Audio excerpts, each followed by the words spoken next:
Hello, friends, and welcome to Thursday's edition of the Kings of Anglia podcast. I'm your host, Mark Heath. I'm back from my travels, and I'm delighted to be joined by three of my fellow Kings for what's going to be a good podcast today, I'm hoping. There's lots to discuss. We're going to get stuck bang in a second. First of all, I'm going to go to my fellow traveller. He's travelled around the world. Aye. And I found my baby, Andy Hutch Warren. I can't remember if that's actually the lyrics, Hutchie. But I'm happy with it. While I was away, you two were away. Slightly different locations. Disneyland Paris you were at. Tell us all about it. Yeah, I think traveling around the world is stretching it a bit, but a nice few hours on a train. Mm-hmm. Cuddled Mickey Mouse. High-fived Woody from Toy Story. Came home again and got back into the football. So that's just my week. That's just what I do. Living the dream. What was the best bit about Disneyland Paris? I'm sure a lot of people listening to this have been or want to go. What was your best bit? We had some very good seats for a performance of a Lion King musical spectacular, which was spectacular. It's like Cirque du Soleil meets Disney. It was very good. Tremendous. Lion King, criminally underrated. Circle of Life, was it? All that business. Yeah, I'll tell you what is underrated, actually. I bet none of you have ever seen Lion King 2, have you? Wasn't aware there was one. There is one. The film is dreadful, but the main piece of music, the theme, like the title music from it, is really good. And that was in the show. Check it out. There you go. Stewie, have you ever been to Disneyland Paris? Is it on your list? Do you have a young daughter as well? Is it somewhere you want to go? No, I haven't been. Yes, I would like to go. Excellent. And how are you, my friend? I'm well. Super. Let's move on then to the prospect, the hairy one, the prodigy, the man who goes in zones he's not allowed to go into. As Mike Bacon would say,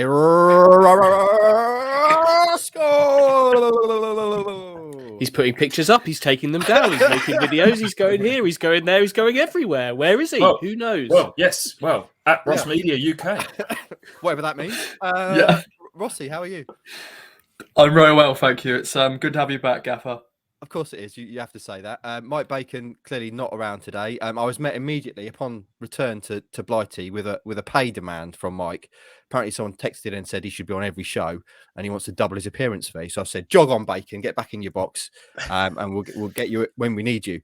Right then, boys. Today is an auspicious day. Not only have I returned to the pod and not only is Hutchie back, but it's a year, friends, a year to the day since it all done changed at Ipswich Town. The game literally changed as our American friends came in, bought the club of Marcus Evans, and things turned around in the blink of an eye. And it was very exciting. So I thought we'd start the show today by reflecting on what we've seen in the last year and also how we feel about the future. There's a kind of imperfect symmetry to it, isn't there? Because when they came in, we all assumed Town are going to hurtle into the playoffs under Paul Cook. It didn't happen. They ended up finishing 9th. And now, a year on from said takeover, they're still in 9th place in League One. And from the outside looking in, you'd think, not a lot's changed there then. But Watto, everything has changed at Ipswich Town. Tell me all about it. How have you felt about this last year? It's been a roller coaster, that's for sure. It felt like we were stuck in purgatory with Ipswich Town for the best part of a decade, just flatlining the most boring football club in the country, arguably. And then the last 18 months to a year has just been everything going on, hasn't it? From the takeover to managerial changes, whole squads being torn up. So here we are, still in 9th. Everything has changed. Some things are still the same, but it's optimism, I think, cautious optimism from me, because I think we do have to keep reminding ourselves that we've been here before with excitement and this is it. This is our time. This is our year. And big banners of Paul Lambert in the stands and Paul Kirk. We've been here before so many times. As I keep saying it does feel different this time. It does feel like there's more substance to it this time. But let's. We're still on for another 9th place finish ultimately, aren't we? So work to be done, but correct that there's optimism. Looking ahead. We've gone early quite a few times on this pod, haven't we? I'm particularly guilty of that, getting way too overexcited. Hutchie, clearly you never get excited, apart from unless we talk about kits, and we're going to do that in a minute. But how do you reflect on this past year? The thing I remember most about the day of the takeover is that I was off and completely out of touch. But what a day that was! How, in terms of how you felt on that day and how you feel now, have things changed a lot from that? I can't remember how I felt a year ago. Of course you can. Come on. Oh, I felt exactly the same because I'm never up, I'm never down. I felt exactly like this. It'd been at that point. It had been coming for a few weeks, hadn't it? We've been talking about the characters of Brett Johnson, Birkhead Buckeye, Mark Detmer for a few weeks leading up to it, and then when it ultimately happened, it just felt fresh, didn't it? And it still feels fresh now. It's like if you look through kind of everything that's happened around the club over the last 12 months, and there's a real freshness to it. There's really a lot to like about what the ownership have done in terms of delivering what they said they would off the pitch. The big thing, as you guys have just said, is on the pitch, and that is something they still need to get right. They're now lower in the table than they were on the day of the takeover. They were 3 points off the playoffs in 8th. So to say they've gone backwards wouldn't be correct, because we're kind of in a bit of a forward momentum with Kieran McKenna. But the big piece they have to get right is first of all getting Town out of League One and into the Championship. They've not done that yet. There's reasons to believe they're on the road to being able to do it, but that everything else, everything off the pitch is what's not to like. Is an expression that Stuart uses quite a lot. What's not to like? The club's really engaging with its supporters. Portman Road looks fresher. Money's being spent on infrastructure, staffing. All the structure that Paul Lambert talked about is beginning to come together. I'd like to know if he thinks that whether what they're doing is right. Is this the structure Paul Lambert wanted? Who knows? We'll probably never know the answer to that. Attendances are brilliant. The last attendance under Marcus Evans, literally nobody turned up in the stands. Nobody was there. and now we're looking at like 21,000, I think the average crowd is, which is really good. So what's not to like? They've got a really big piece of it to get right still, though. Took me a while there to catch up with that joke, Hutchie. But do you see what I did? I got there in the end. I got there in the end. Yeah, I liked it. Roscoe, fellow entertainer. What have you made of this past year? You kind of more in touch with the fans than anyone because you spend a lot of time with them for game day. When this all happened, it was tremendously exciting, wasn't it? And yes, we're not where we thought we'd be this time last year. I think it's probably fair to say, but there's still a lot of excitement out there, isn't there? Yeah, I'm going to bring my normal cliche or buzzing boy. Everyone's buzzing all the time. When the Americans came in, USA, all the flags were out. And you know what Stu said, it has been a roller coaster. There's been many ups, downs, and everything in between, all that jazz. Little Wow. Yeah. That was basically your pod intro there you've done. Yeah, I thought little throwback for the listeners if you remember that. It has been a roller coaster. Like on the pitch, it's not been too great. You know, we had we finished last season in League One, finishing 9th, and that sort of was disappointing. Then we thought, okay, and here come the summer, 19 new signings, 20 out. Here we go. Then we know what happened start of the season, and then Paul Cook went and all that sort of stuff. But it has been all changed, and it is, as Stu said, we have been one of the most boring clubs in the EFL for a very long time. But thankfully, there's new ownership. A lot has changed, and it's been exciting. Off the pitch, as Andy said, just the structure, everything. That Portman Road looks lovely again. You know, outside, inside. And there's so many other plans coming. I can't wait to see these dugouts. By the way, I'm hoping we're going to sit in them at some point when they are built. Us sitting there and just go, yeah, these are nice. So yeah, you'll it's just exciting. invite yourself anyway, won't you, Roscoe? You do what you want. Pretty much. Move over, Kieran. Roscoe's coming to sit down. Stewie, I'm going to throw this to you now. I didn't pre-warn you about this, so you have to think on your feet, which I know you love. Give me one thing, the one thing that you've liked most about this past year, and one thing that's been slightly disappointing from your point of view. The openness and the transparency of the owners, making everyone feel like they're part of it. I think that can't be underestimated. How much that fed into the growing apathy. Yes, it ultimately all comes back to what happens during those 90 minutes on the football pitch, but you buy yourself a lot of goodwill by making the fans feel part of the ride, and that was a real reminder to me last week with the fans forum that are becoming regular things. And today we've even had sort of videos from Brett Johnson, statement from Michael O'Leary. That part of it, which has now gone to another level with Kieran McKenna, who is a fantastic communicator as well. That is the bit that I think has been my main takeaway of the last 12 months of this new ownership. Their communication and their transparency.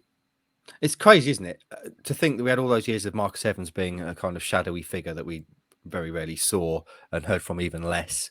And now we've got the owners, or one of the owners, recording a video saying "Up the town and come on, you Blues," which is wonderfully cheesy and fantastic, and shows that he's properly connected and cares. Hutchie, does it feel like a lot has changed to you a year on? Has the whole experience of being involved with Ipswich Town and covering the games and the general kind of feeling around them? I know it's hard to compare because clearly when Evans left, no one was at the games and it was a very strange time. But does it feel like a lot has changed? Honestly, not away from kind of like the feel good factor and stuff. Covering the games, I'd say no. But in terms of it, you do get the feel that there's just a firm hand on the tiller of the club in kind of our interactions with the club. There's and we're talking about Mark Ashton here, aren't we? In terms of sort of heading it up on a day-to-day basis, you do just get the feel that there's an element of control, which sometimes you felt wasn't there previously, and direction as well. We can see what they want to do, whereas I guess in the final years under Evans, it kind of felt like everything had to kind of come together in some kind of like reaction, like chemical reaction, that it all had to click and just work. Whereas now it feels structured, pointed, and planned to me. But I think it's cheesy to say this, but as long as sort of the fans are still around, I think the games will always feel the same. It's just great that people are turning up and feeling so enthusiastic about it. Yeah, fantastic. I mean, I asked Stewie there for something that's maybe disappointed him from the past year. It is the only thing that really you can pick out there, just the performance on the pitch. That's the obvious thing, isn't it? They've not managed to gel, for want of a better term. That's pretty much. There's nothing else really you can point out and go, "Oh, it's a shame they haven't done that." I mean, clearly there's time limitations as to when they can do things like the pitch and all that kind of stuff. But it's really been the performance on the pitch that is the only thing you could point out and say, well, that's been subpar. Yeah, I think so. One thing that I really like, obviously, I agree with you that the biggest thing for me is the openness and the communication and the engagement with everybody. But the thing that I really like is that how easy it has seemed for kind of quite a lot of quite small tasks to all be done to kind of combine to make something much bigger, like putting some decorations up to the back of stands, cleaning some seats. I think Portman Road should have had electronic advertising boards for years, but now they're doing them. It seems like kind of, and obviously there's different finance involved now. There's a much bigger, much better level of backing. But it's meant that sort of easy little tasks have all been done quite quickly and readily. And that combines to make something much bigger, because on its own, decorating the back of the North Stand doesn't really change an awful lot for Ipswich Town, does it? But in conjunction with everything else, it all just comes together. Little things all add up. Roscoe, about the future. We've talked there about the past 12 months and what's happened. The future is always a brilliant thing for a football fan, generally speaking. There's always next season, the next game, whatever.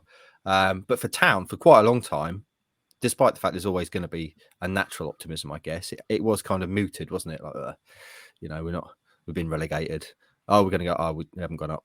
All that sort of stuff. How do you feel now about the future? Town are going to fail to get out of League One again, despite everything that's happened this season, barring a miracle, which it seems extremely unlikely.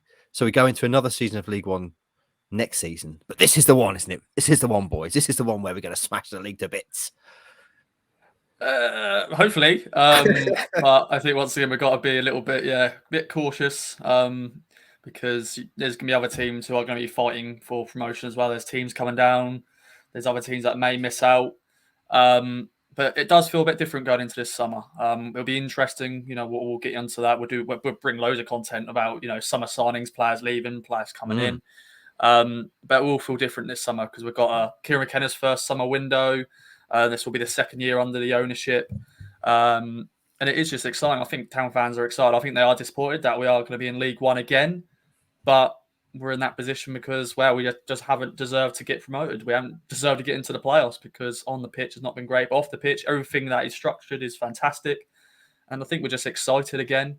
Some new teams to tick off the list, unfortunately. Forest Green look like they're coming up. So trip to Forest Green. Looks like Exeter could be coming up as well. So another long trip there. So Plymouth, please win the playoffs.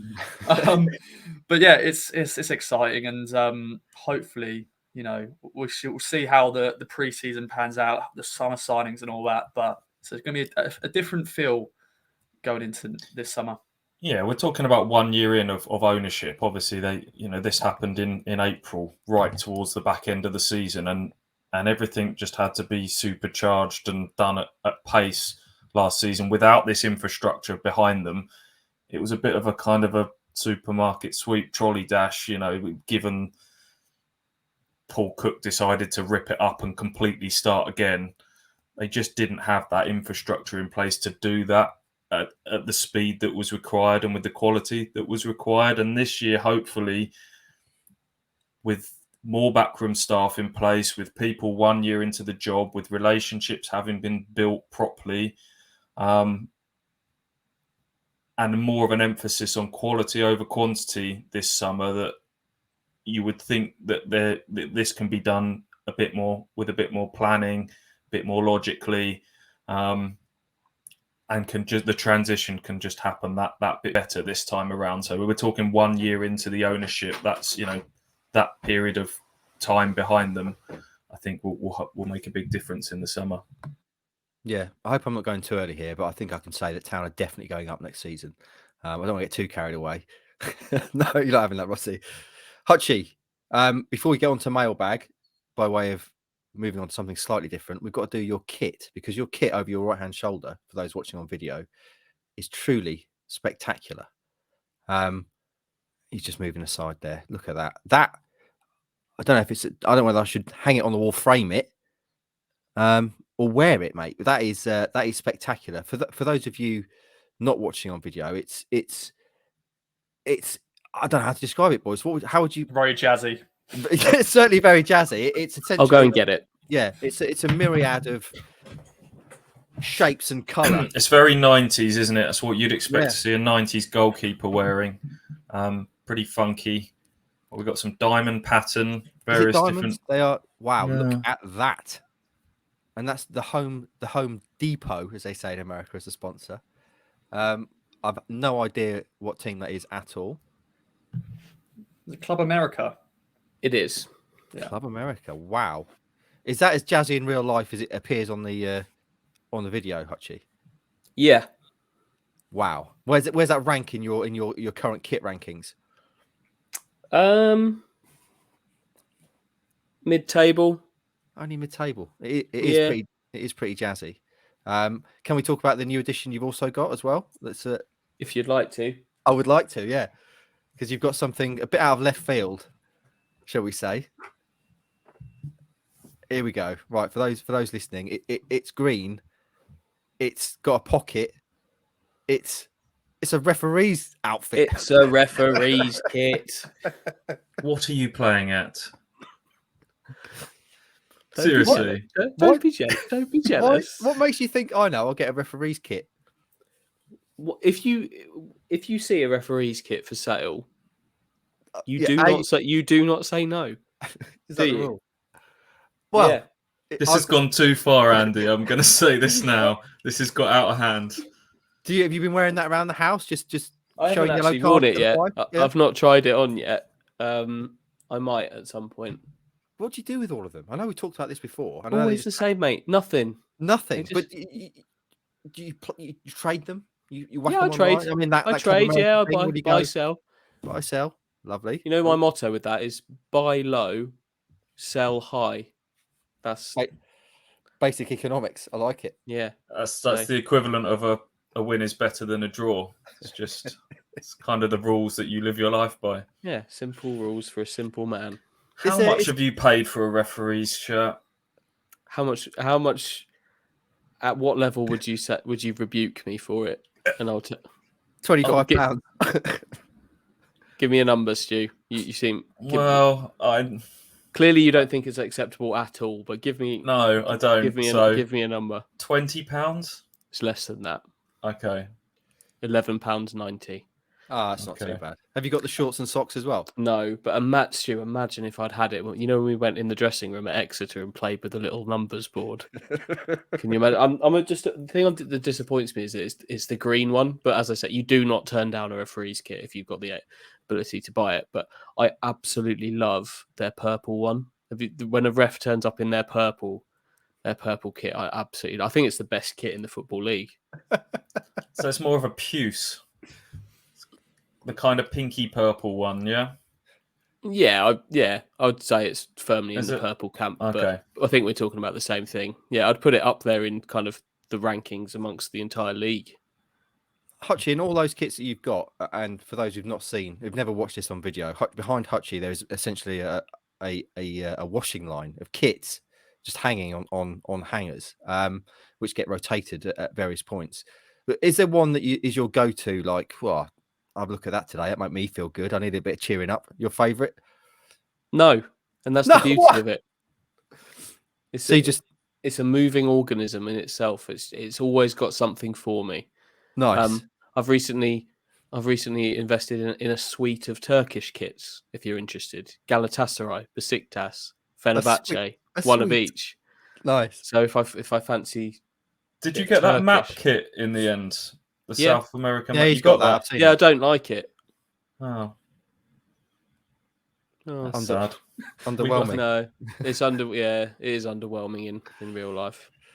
Okay, right. Enough of kits. Let's move on to mailbag, boys. Does one of you want to do the jingle? It's got to be Hutchie, hasn't it? I think you should do it, Mark. I can't. All right, I will. You can't. Mailbag. I can't remember that's not the tune, is it? It's time for. It's time for Mark, Andy, Stu, and Ross to dip into the mailbag. Dude. I went early. The original tune you held there reminded me a bit. Do you remember Phoebe and Friends? Does that's smelly, where I was going. smelly cats. Exactly. Yeah. I don't know what I was doing there. I apologise to everyone, you especially, boys, and Hutchie, because you're the originator of that tune. Oh, mate, I asked you to do it. It's my fault. Right then, do you want to start with a football or non-football question today? Non-football, please. Non-football. Foister wants to know, bit dark this, if you could learn the date and time of your death, would you? Have we done this one before? Not as far as I can remember. We might have done it years ago. I'm saying no, by the way. I don't really want to know. Rossi? No, there is some films out there that sort of has like a timer where you know when you're going to die. So yeah, it's a bit scary actually. So yeah, I'd rather not. It's a bit scary actually. Yeah, fair. Stewie? Yeah, it's a no from me.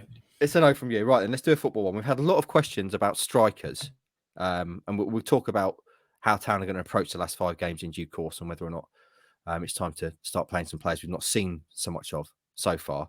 But in terms of strikers, where are we? He says now he can't find the strikers questions. Talk amongst yourselves, boys. Chris Peachy says, which striker would you like to sign in the summer? There's a question here from Steve Mellon. The accepting wisdom seems to be there will be a major shake-up of our striker options this summer. Can the Kings pick one realistic target we should push the boat out for? And various other questions around strikers. Stewie, where do we stand on the current striker situation? Bond's on loan, obviously. At one time, it looked nailed on that Town would try and get him permanently. Norwood, question marks over him. Caden Jackson, resurgent, now injured.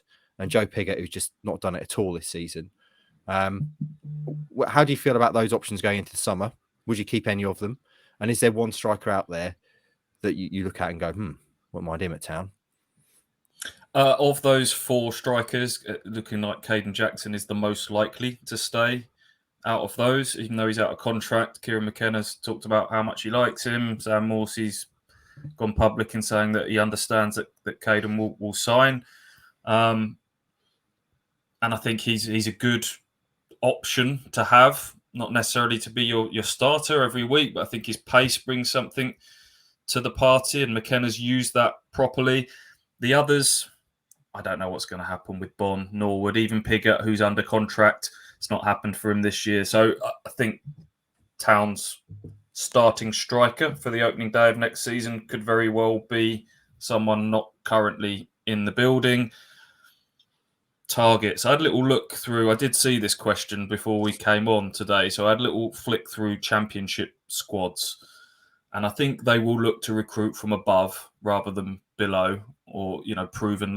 People talk about Cole Stockton, and that feels like they've gone down that route with Norwood and Pigott and people in recent years. I think they'll aim for players higher up. I'll just chuck some names out that I've come across. Johnson Clark Harris at Peterborough, they're coming down. He's still got time on his contract, but he's done it at this level spectacularly. Could Ipswich push the boat out and sort of force him away from Peterborough? That would be a real show of intent. Tom Eaves is out of contract at Hull at the end of this season. He's done it at this level with Gillingham before. Narky Wells at Bristol City, someone who's gone for a lot of money in the past at the slightly older end of the wage, the age spectrum. Martin Waghorn to come back, Coventry. Joe Lolly, who's been really impressive at Forest in the past, but has just seen his career sort of slow a little bit with injuries. But I think that's where they'll be looking at maybe players in the Championship that have just been on the fringes this season that maybe they could convince to drop down to League One next season. How are you feeling about the strikers, Hutchie? How am I? The same as Stu, if I'm honest. I think it needs a real shake up for various reasons. I do think clearly Jackson is one they would like to stay if they can agree something with him. Part of me would like to see Bon here. I really would, because clearly he's on a very poor run at the moment, and I don't think you would be signing him as the number one main man. But I think we know there's been issues in his personal life in the second half of this season, and part of me wants to see him here full time and see what that does for him. I think his form second half of the season will mean that he wouldn't be signed as the main man. He might have to be one of 3 sort of senior figures up front: Jackson, Bon, and one other.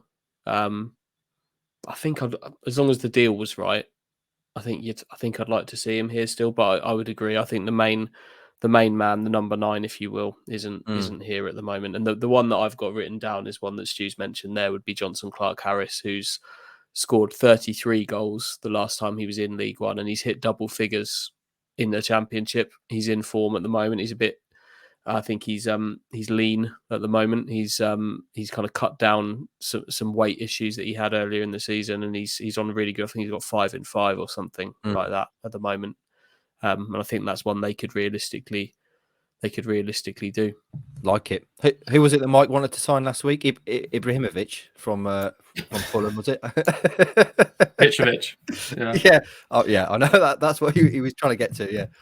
I also wonder if we're talking about sort of a striker unit and not necessarily and having different. My headphones are not working. I can't hear. Fix myself. Well, we can hear you, Ross. So be quiet. I also wonder, as part of sort of a well-rounded strike force, that they need to get someone just a physical, experienced option that's not going to play every week, but can sort of play a role off the pitch as well and come on in these sort of games like we saw against Cambridge last weekend, where just a different option is required. I looked at someone like Jutkiewicz at Birmingham, who's recently turned 33, but just a real experienced physical campaigner. You look at like Blackpool had Gary Medine last season. You know, there's Sam Vokes is doing it for Wickham this year. Whether Ipswich need to add one of those type of players to their front line, just to kind of add to their options. They looked at that, didn't they? With that's what Ollie Hawkins was supposed to be, but they need something better than that, don't they? I think I'd probably agree with that. I think that's where Joe Pigott might lose out. I think that's where Pigott might be sacrificed.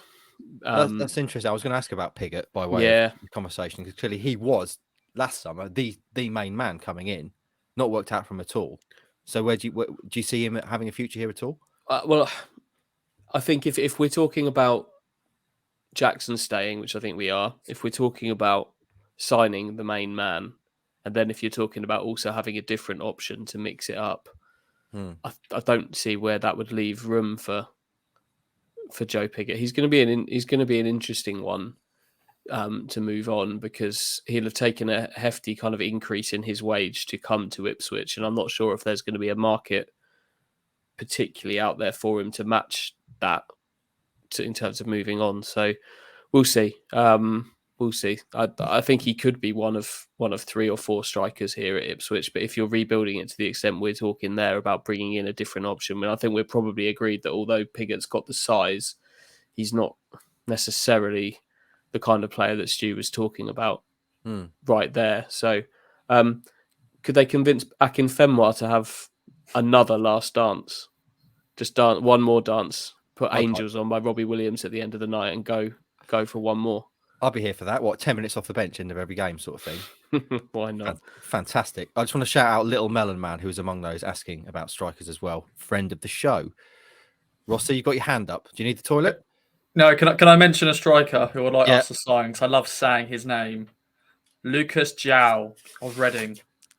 Lucas João. Yeah, Lovely. he's been injured, unfortunately, but has been coming back. He won Player of the Month in February, scored 5 goals in 6 games, something like that. He always scores against Town as well when he played against us when we were in the Championship. But he's 6'4", but he's a big man, but got good feet. Was the other way around. Good feet for a big man, isn't it? Good feet for a big man. Surprisingly good feet for a big man. Yeah, absolutely. All right, we've had a lot of questions as well about strikers, as well about out of contract players and who Town should keep. We'll do that as a kind of standalone pod, I'm sure, at some point. So if you have asked about that, we will get to that at some point. Thanks for getting involved. Next question. Tom Baines, one of the game day posse, Roscoe. Pre-assist can get in the bin, he says. What part of the beautiful game would each of the Kings put in Football Room 101? I would definitely put in, going back to my rant about Heath and Hamilton and the Moors incident, I would definitely put in play acting. That can get right in the bin for football and this kind of general acceptance. It's okay to roll around on the floor like you've been shot whenever anyone makes the slightest bit of contact with your neck, shoulder or head. That can go right in there for me. Rossi, what would you put in? I think away kits that don't need to be used when it doesn't clash, because that's happened a lot. Like, to be fair, Town have done it a few times this season. We had that great spell of the white kit bringing us luck, and of course then we lost against Charlton or whatever a time when we wore it when we didn't need to. So I think that's definitely up there, because if it doesn't clash, don't change it. Just use your home kit. Stewie, what are you putting in the bin, never to come out again? Can people stop bringing these signs begging for players' shirts at the end of the game? It's got too far now. There's some nice moments where young kids get shirts, but it's gone a bit too far now. But then they just end up on eBay then, though, don't they? Exactly. Ridiculous. Anyway, Hutchie, what are you sticking in the bin? The length of time that it takes assistant referees to put their flag up for a player that everybody knows was 5 yards offside Just if it's that, just put it up. Just put the flag up. Don't let Caden Jackson run from 5 yards offside for another 15 meters before putting the flag up when he touches the ball. Just put it up, save everybody the bother, and let's crack on. You could sort that out yourself now, but mate, you've got the kit. Well, exactly. I need a flag. Of all the refereeing positions, what would you take on the most? Would you want to be the main man in the middle? Would you want to be running the line? Would you want to be the fourth official?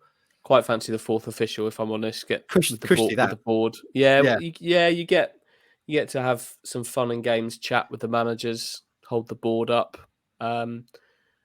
check people's studs. That looks quite fun.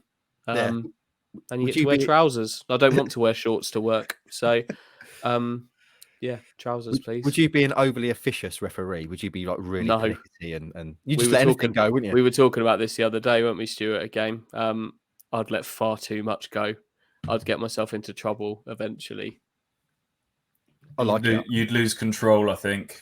You'd set the it's a big derby game, always let a couple of early feisty ones go. Yeah. It just descends into chaos. I'll get praised early on in the game for that. And then once we get to the half-hour mark, we're in trouble then. There's a bench clearing brawl. Hutch is hanging off one of the players' legs. Yeah. You might be the first person in history to aspire to be a fourth official. I think I don't know if you can get there without. You might have to run the odd line here and there to make that job your own. But they don't do a lot though, do they? It's not like they need big qualifications, surely. Right, I've got a question here, Stewie. I want to ask you because it relates to Kieran McKenna. A young man by the name of Frank Lampard is currently struggling mightily at Everton. Hutchie, when we spoke about Frank Lampard being linked to Ipswich Town and him effectively ruling it out, you said, I don't know what sort of job he thinks he's going to get. Well, he's ended up in the Premier League at Everton, Stewie, your boyhood club. Question from Sean Young says, how does Stu rate his beloved Everton's chances of survival? And at what point do they call Neil Warnock? The thing I would like to know, boys, is if you could say right now, this second, the football gods come down and go, right, you can have Frank Lampard now. Get rid of Kieran McKenna if you want. Take your choice. Is anyone on this panel taking that Frank Lampard over Kieran McKenna? Stewie? No. Fair enough. There's no argument for it, is there? Well, how would you even argue for that? I don't know. That's why I'm asking the question. I mean, I guess there would be an argument for it because as much as McKenna's made an impact, he is still 18 games into senior management, and Frank Lampard has been manager of Chelsea. He has been manager of Derby. He's got that bit more experience, but no, I still wouldn't take that swap at the moment with everything we've seen and heard from McKenna at the moment and the travails of Frank Lampard. So, how do I rate Everton's chances? Slim. I'm worried. Take a look at the fixtures that Everton have got left. It's doesn't look good. Did you watch it last night? I watched the second half. It's so sad. Just sad Scousers in the stands. They look really, really sad. Frank Lampard looks really sad. Throwing away a lead at Burnley. You wonder where he's next going to rock up, don't you, old lamps? Maybe we will see him in League One. Right, two more questions. This one is perfect for you, Roscoe. Matt Thomas, Fighting Matt, friend of the show, number 7 or something. Excellent shadow boxing for those not watching on the video from Rossi. He says, bridging the physicality gap and basing the decision on style of player, which two Ipswich Town women's players would fit best with what's needed and McKenna's style of play in the men's side? He's saying Blue Wilson and Natasha Thomas. So in terms of the way McKenna plays football, the formation, all things taken into account, which two ladies would you bring across? I think definitely Paige Peake because she actually trains with the boys under 18s every week and has done sessions with the under 23s as well. And she actually works with the men's first team in the Alias side of it as well. So she's a good talker as well. I know Stu did the press conference for the West Ham game and she's a fantastic talker and she's a great player as well. When she's a ball playing midfield, she's a defender. She's pretty much like Wolfie. She's very laid back, but also can strike a ball very hard. She does take the free kicks and has scored a few free kicks. And I think maybe Abby Lafayette because she's pretty much like JD, pretty much. She's consistent every week, plays multiple positions, Those are two, I think. And Sophie Pescott as well. Unfortunately, she's currently out with an ACL, but she's a pacey winger. So maybe she can sort of be like Wes Burns, going down the wing, cross the ball, score goals. So those are the players I'll say. Nice. We need Natasha Thomas as well, though, don't we? Because Town strikers can't score. So let's have Natasha Thomas as well. Right then, final question. We've had a few food-related questions as well today from Will Airy. Where are we? Where's the other one? Harvey Davis, sweet Welsh Prince, friend of the show. But the one I like most is from Dylan, who says, food or food combinations you think are overrated. For me, it's gravy on a roast or gravy on chips. Now, we know, Hotchie, of course, you like gravy on a baked potato. Are you saying he's not having gravy on a roast? Mental, absolutely mental. Your head's completely gone, Dylan. You're better than that. My head's completely gone. Who doesn't have gravy on a roast? Kieran Stanley, he doesn't have gravy on a roast. What? He's a weird man. Is it wrong? Is it not just really dry? It is. You've got that. Like, That's it. Hotchie's leaving. So that's clearly shocked us all that he thinks gravy on a roast overrated. Is there anything else you think is overrated in a food combo sort of way, boys? Something I think is massively overrated is gold leaf, which isn't really a food combination, but people whack it on things. If you have gold leaf, people whack it on things. What are you doing? Well, exactly. So they can charge you more. It has zero taste. It brings nothing to a dish other than making it look slightly tacky. People buying salt-based steaks covered in gold leaf, ridiculous. Anyway, Mark, when we were in Paris last week, yeah, I stood up and pretended to do Salt Bay on my steak. Oh, did you? And I made a Frenchman laugh. Outstanding, Hutchie. That's a very un-Hutchie like thing. Was the steak good? Yeah, it was really good actually. Yeah, very nice. I don't normally have steak, but they know how to cook a steak. The French, they really do, and duck as well. Stewie, anything you find overrated? I can't get beyond the gravy thing, to be honest. If you're not having gravy on a very roast, dry. What are you having? There's got to be an alternative sauce. Don't surely. say ketchup. He's not. We're not talking ketchup, are we? Because I don't want to go over the top. I think anyone who puts ketchup on a roast should be jailed. Yeah, they wouldn't fare well in prison either. There are some crimes where you don't fare particularly well in prison as a result either, and I think ketchup on the old roast would be. What you in for? What you in for, mate? Ketchup on a roast? Get that electric sock. Exactly. You have to be like in solitary confinement for your own protection. Absolutely. How about underrated food combinations, boys, or unexpected? I've got one which you're going to think is equally as mental as not having gravy on a roast, but one of the podcasts I listen to, Food Wise, has a feature where they have these kind of unexpected combinations, and most of them are complete mental. There was one earlier this week about splitting a sausage roll in the middle, putting in custard creams, and then putting tomato ketchup on top. Insane. So most of them are disgusting, but the one that I found that's really, really does work is gherkins with peanut butter. Oh, that makes me wince. Yeah, exactly. I thought that sounded mental. I love gherkins and I love peanut butter. Peanut butter is one of the best things around. But it really works, honestly. Get yourself a pickle, whack it in some peanut butter. There's something about it. There's kind of the acidity and the slight sweetness of the gherkin with that lovely, unctuous, peanutty vibe from the peanut butter. I'll tell you, friends, try it tonight and thank me later, because that is one that I will use. And anything you go to, Hutchie? We know obviously about your unusual, not too unusual, I've got to say. I dipped a pom bear in a hot chocolate yesterday because my daughter told me to. Was it good? And that was quite nice. Yeah, you know how like salted caramel and chocolate is good. Oh, yeah. You get like kind of like a salty chocolate. It's just the same with a pom bear, but with some added. I mean, your dip sizzle. must be like 0.2 of a second. Otherwise, that pom bear is just going to disintegrate on touch. I've got a very sensitive mouth as well, so I do let my hot chocolates cool quite significantly. I can't handle much in terms of hot drinks, so it was quite cool. So it didn't kind of get through it straight away. But yeah, you're right. You have to be in and out with a pom bear. You can't hang around, but it's all right. It's the old principle of the chocolate and crisps always works well together, doesn't it? I think. Rossi, I bet you've got some absolutely mental things that you eat. I'm gonna do a mental thing, but I'm saying something that shouldn't be used on a pizza, and of course it is gonna be the pineapple discussion because that Not this just again. I'm sorry, but it's wrong. It's wrong. Don't add pineapple on a pizza. And also, this is weird. Liam from Crew. So when we went to Oxford, Yeah. we stayed around his sister's, and he doesn't have milk on his cereal. He just eats it dry. What? Like a whole bowl of it. Like I've Yeah. kind of dipped my hand in a cereal box before and had a few Yeah. little Yeah, nibbles, but like a proper bowl. Oh, yeah, no milk. What's wrong with all these people? Lubricate your food. There's a rule for life. And with that, let's end mailbag, boys. A good one today. I enjoyed it. Let us know about your crazy food combinations, and do let us know if you try that pickle, gherkin, and peanut butter combination, because I think you'll like it, friends. Right then, boys. There's 5 games to go in Ipswich Town's 2021-22 football season. Ipswich Town's season is dead.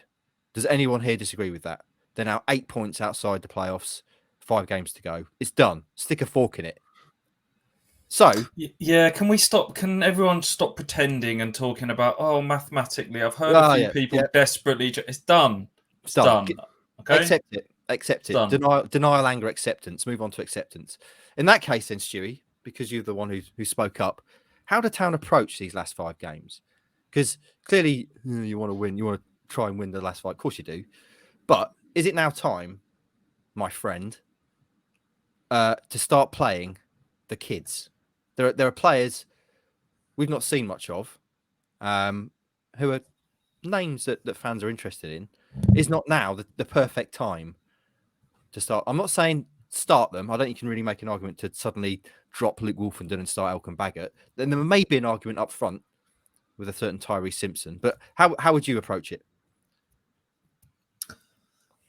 With an element of experimentation, but a minor element, because I think it's important they've finished the season as strong as possible. I think there's some targets to try and beat last season for a start, both in terms of finishing position and points total. See if you can maintain that 2 points per game and just take that confidence and an element of momentum into the summer. It's important that, we've all felt a little bit flattened by last weekend. It's important that feeling doesn't sort of linger for too much longer. And there are some tough games ahead. Shrewsbury, which we'll come on to, is a tough game away from home this weekend. I don't care what anyone says. Then it's Rotherham, then it's Wigan. So it's important that this doesn't sort of peter away going into the summer. Before you start talking about chucking all the kids in, you've got to start thinking about the contract situation and deciding, whether you're going to give people chances to earn deals, or if I would imagine Kieran McKenna's got a pretty decent idea in his mind as to which way he's going to go with some of these players. Now, if you've decided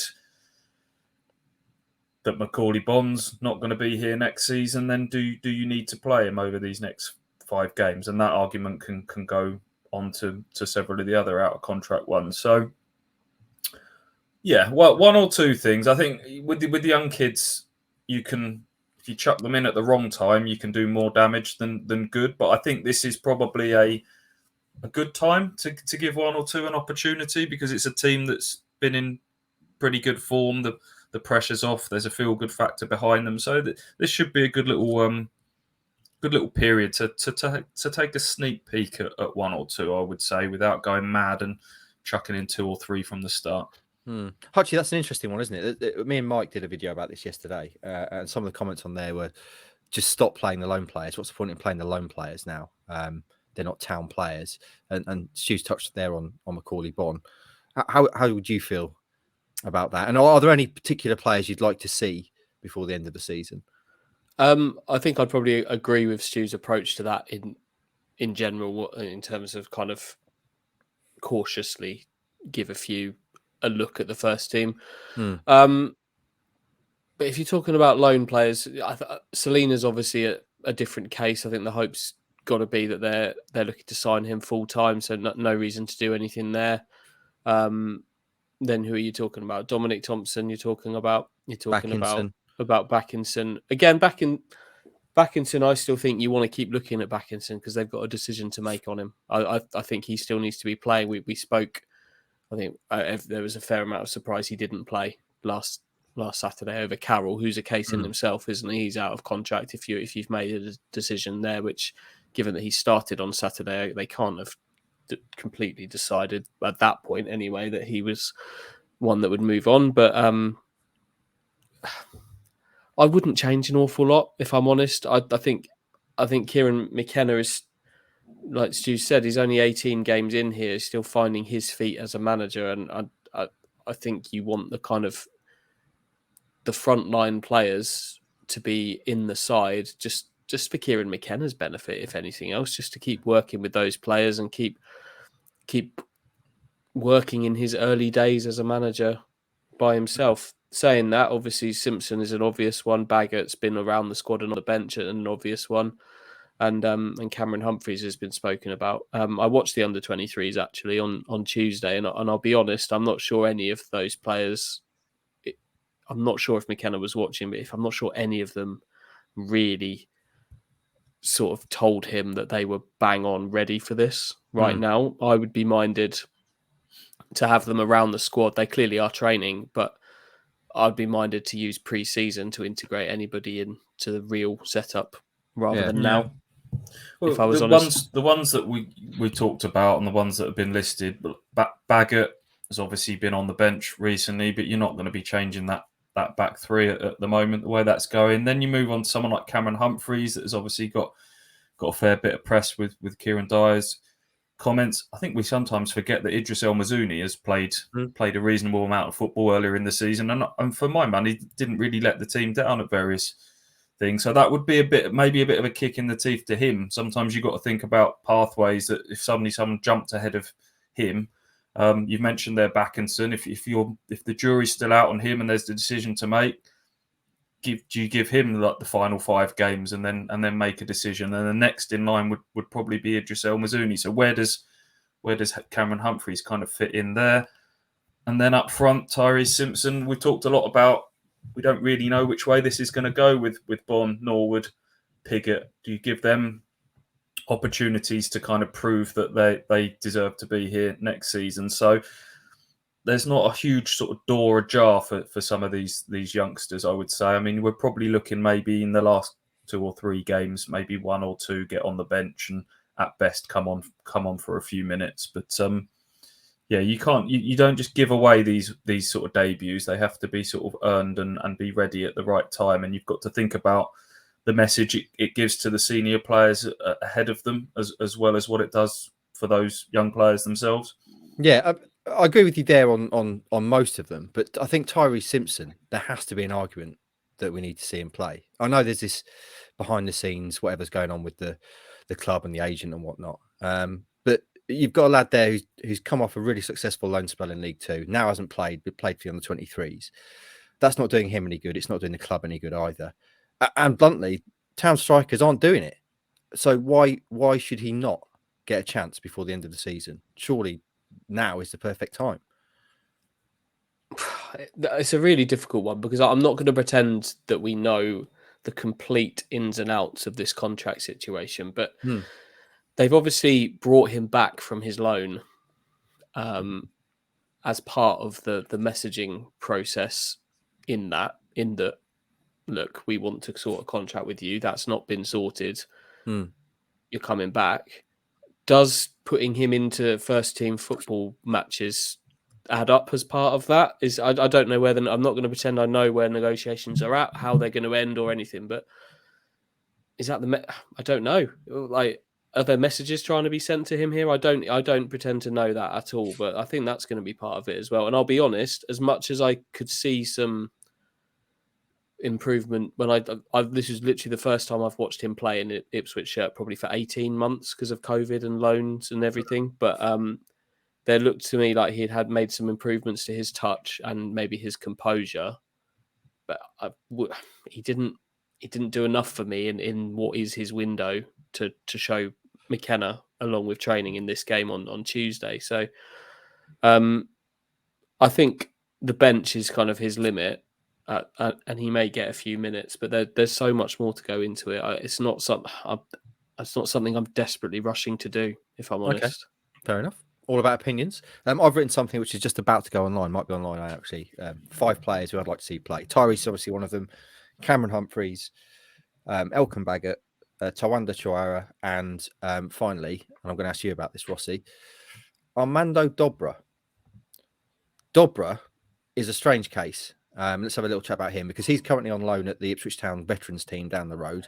That loan this season has been nothing short of a disaster for him. He's not played since January, been really out of the loop. Clearly not what any of the people involved expected from that loan. I'd imagine he was meant to go there, and star, and come back ready to rip League One up as well for Town.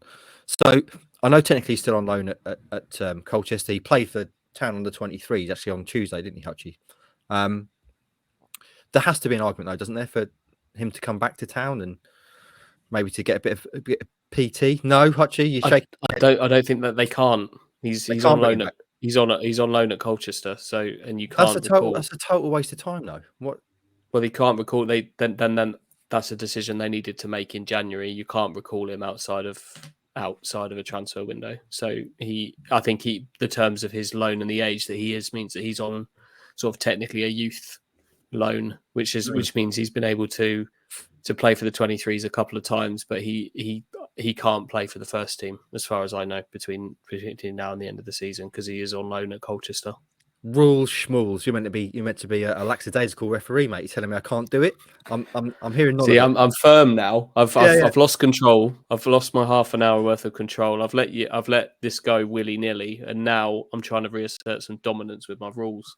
Absolutely, it all started with the gravy and the roast thing. That's when you started to pick up. Should we talk about Dobra generally then? Because not so long ago he was seen as quite a big part of Town's relatively near future. Clearly, it's not worked out for him this season. Can you see a part for Armando to play going forward, Rossi? Yeah, I think if there's a good pre-season, Kieran McKenna want to have a look at him. Unfortunately, he's not had the game time we're all hoping he was going to have at Colchester. Hopefully he was going to rip it up at those down the road with the veterans Town side. And that would have been we thought that was a perfect loan. You know, he's going to be playing alongside Luke Chambers and co.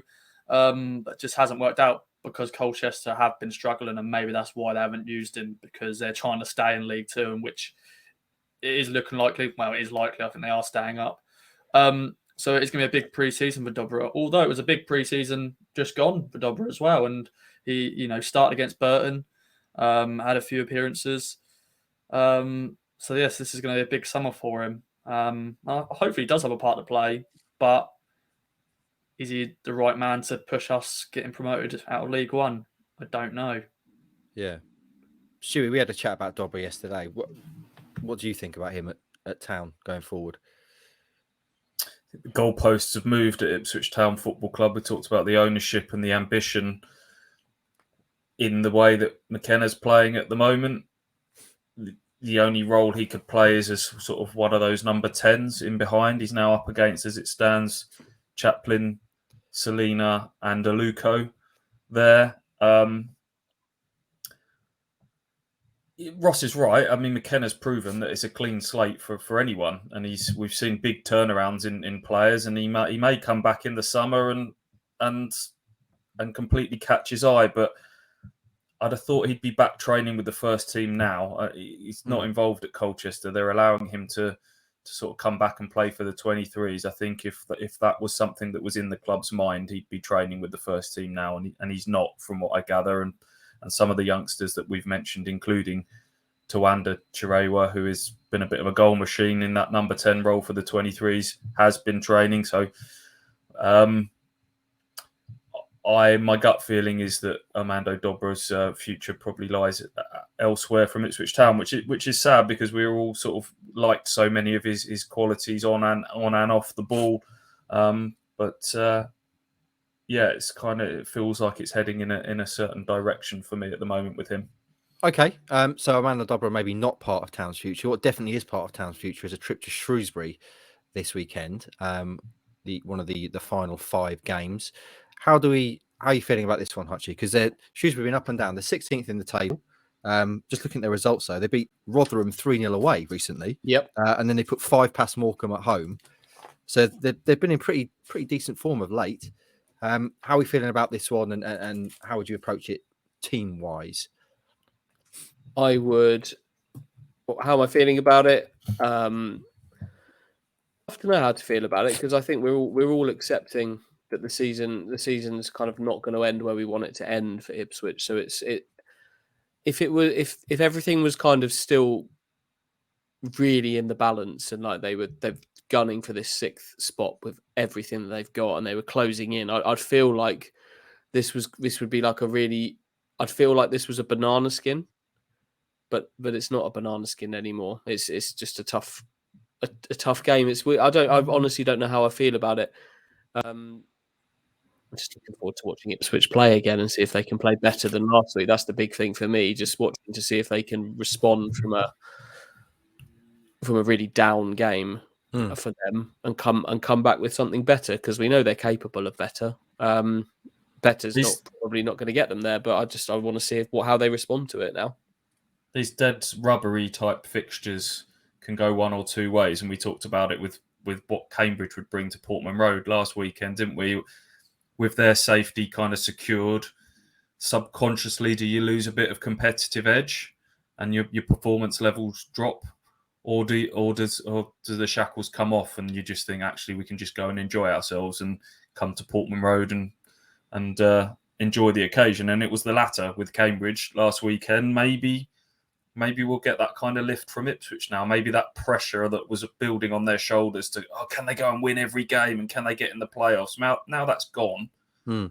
Maybe they'll actually enjoy themselves even more, and just the shackles will come off a little bit. But it's a tough game, and I know people will roll their eyes at, Shrewsbury's a tough game. Yeah, it is, because you're on one with this one, mate. This is the second time in this podcast that who said this to you? Someone has told you, haven't they? No, someone has said to you that this is easy. We're gearing up for a 4th season in League One now, and it still infuriates the hell out of me that people kind of have this snobby attitude towards kind of, have we not learnt our lessons by now that this is a tough league, and that, again, last weekend was a reminder of that. And Ipswich, we talked about Ipswich's clean sheet record under Kieran McKenna. They've conceded 7 goals in 18 games under McKenna. Shrewsbury have conceded 10 in their last 18 games, which is almost as good.